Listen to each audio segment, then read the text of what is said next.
Office of Civil Defense reports at least 18 deaths due to Typhoon Uwan, which battered parts of Luzon. In a press briefing on Tuesday, November 11, OCD Deputy Administrator Bernardo Rafaelito Alejandro IV says 12 deaths due to landslides were reported in the Cordillera Administrative Region.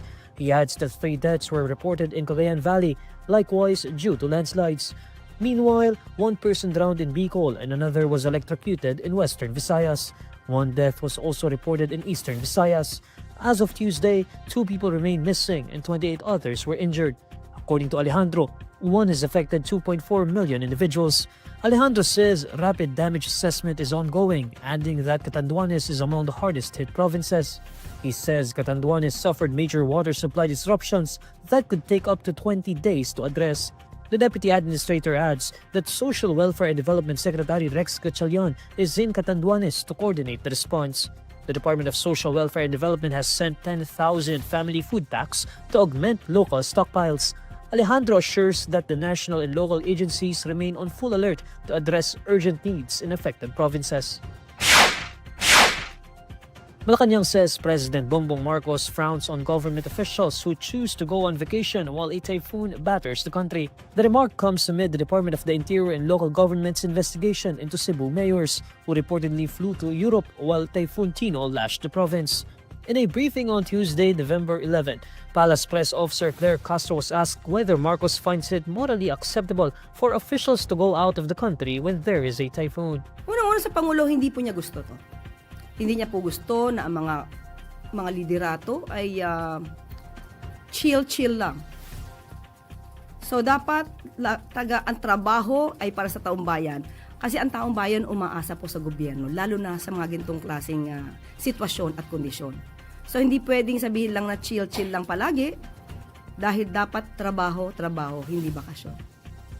Although hindi ko sinasabi nagbabakasyon sila. Still, sasabi ko lang natin, iwasan natin na umalis ng bansa, tumugon sa kalagayan ng ating mga kababayan, lalo na kapag mayroong sakuna or dilubyong ganito. However, the palace official emphasizes that the matter is still under probe by the DILG. Ang Pangulo, ayaw niya po ng mga opisyal na nagbabakasyon lang. Pero kung ito po ay naka-schedule na, yun po ang magiging daan para ito'y paimbestigahan dahil kung sila po ay pinababalik ng agaran, magbigay po sila muna ng kanilang mga explanation at sila naman po ay bibigyan ng pagkakataon ni Secretary John Vic Rimulya kung bakit hindi sila agad nakabalik despite na nag-utos po siya. Local officials from Cebu faced public criticism after reports that they had traveled to Europe during Typhoon Tino's rampage. In a list released on Monday, November 10, the DILG said at least 8 officials from Cebu traveled to the United Kingdom amid Tino's onslaught. All came from the 5th District with travel dates ranging from November 1 to November 7. All 8 officials secured authorities to travel from Cebu Governor Pamela Baricuatro in September, but the DILG only granted foreign travel authority to 4 of them. The DILG's data portal indicated that Liloan Mayor Alju Frasco, San Francisco Mayor Alfredo Arquiliano Jr., Catmon Mayor Avis Ginoo Monleon, and Compostela Mayor Felicer Aquino proceeded to the United Kingdom without an approved foreign travel authority from their agency. The typhoon caused deadly flash floods in wide parts of Metro Cebu, particularly in the towns of Liloan and Compostela, both under the 5th District. Malacanang Defense First Lady Liza Araneta Marcos's participation at a book launching and musical event in the wake of Typhoon Tino's onslaught. The First Lady received criticism for allegedly being tone deaf to the country's situation and pushing through with the events while towns and cities were submerged in floodwaters. In a briefing on Tuesday, November 11, Palace Press Officer Claire Castro says the First Lady did not attend the event for her self-interest. The palace official also seemingly takes a jab at Vice President Sara Duterte, who dressed as Snow White for a Halloween event. Ang isang event na to, yung mga events na dinaluhan po ng unang ginang ay hindi po isang parting pansarili lamang. Hindi po ito pagdalo, pagpunta sa isang resort para mag-swimming. Hindi po ito susuot ng mga costume katulad ng Snow White para mag-party-party. Ito po ay pagkilala mismo sa kapwa nating Pilipino.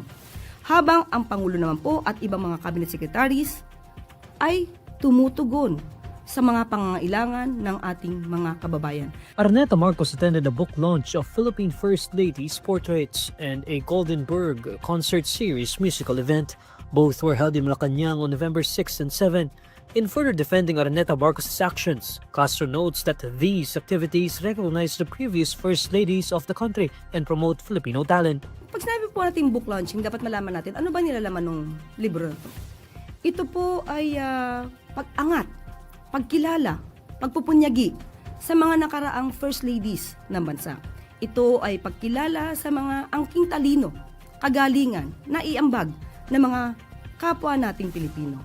Kanya-kanya pong responsibilidad, kanya-kanya pong obligasyon. Kaya po, hindi po dapat mabigyan ng kritisismo kung ano man po ang ginagawa ng unang ginang sa pagtaas at pag-angat sa mga angking talino ng ating mga kababayan. Typhoon Tino brought strong winds and heavy rains in Visayas and other parts of the country, leaving at least 232 people dead as of Tuesday.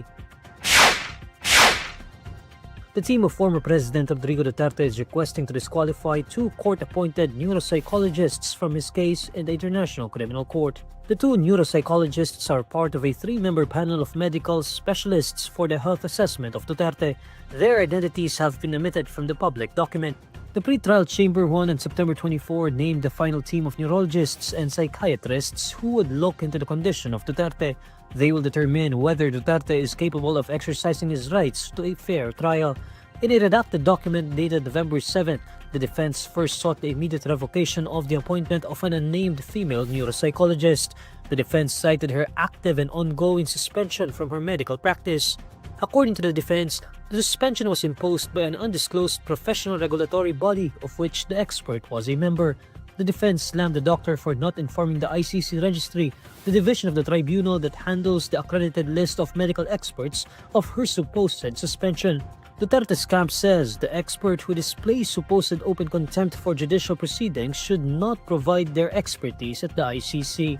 Based on another filing by the defense on October 20, the appointment of the female neuropsychologist was revoked and replaced by an unnamed male expert. But the legal team of Duterte urgently sought the disqualification of the replacement doctor to be in the team of experts, citing his sickeningly offensive tweets last year. The defense submitted screenshots of the supposed tweets to demonstrate this practitioners manifest a lack of professionalism, respectability, and suitability to provide expertise.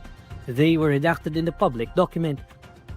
Duterte is currently detained in The Hague, Netherlands for charges of murder as a crime against humanity over the drug war killings.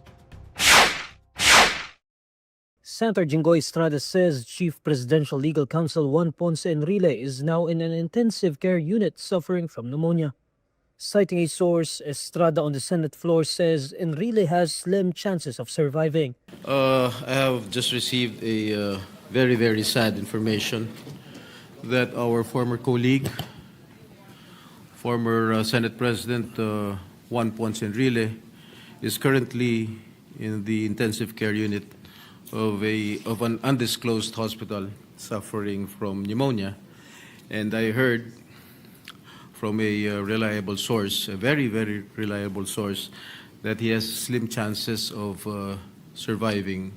Estrada then requests a short prayer for Enrile. Enrile turned 101 in February this year.